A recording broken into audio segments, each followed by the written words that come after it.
Visās pašvaldībās dzer tēju un kafiju un neko nedara, slinko.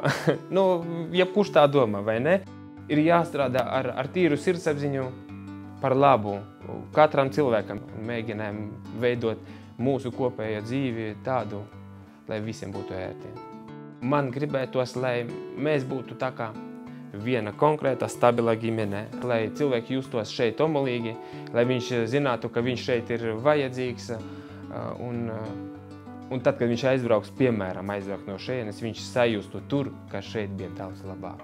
Man labāk patīk, kad ir cilvēki atklāti, un patīkami apzināties, ka to, ko tu dari, arī kādam citam patīk.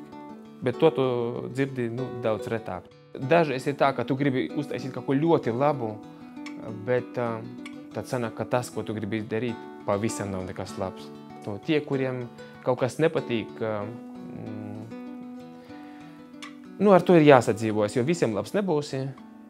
Ir jāmēģina atrast kaut kādu kompromisu, risinājumus, bet pārsvarā labu cilvēku ir daudz. Primārais ir darbs, mēģināt atrast darbu, nebūt slinkiem, atrast darbu un strādāt. Tad, kad tu saņem pirmo algu, ir jau dzīve pozitīvākā. Veido konkrētā vietā to, ko tu gribi, tad attiecīgi būs. Jāskatās uz sevis, lai tu būtu paraugs citiem. Nekas nav liekas, viss ir izrēķināts līdz sīkai detaļai. Man liekas, viss ir tajās vietās, kur viņiem ir jābūt. Tas, ka Gaiziņa kalns ir savā vietā, tas ir labi.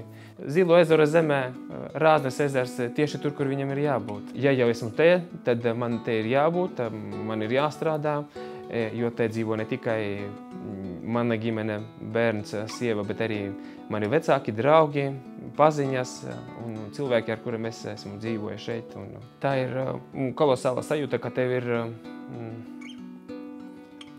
vieta, kur strādāt, kur dzīvot, tiešām sapņot, atpūsties, baudīt jebkuru mirkli.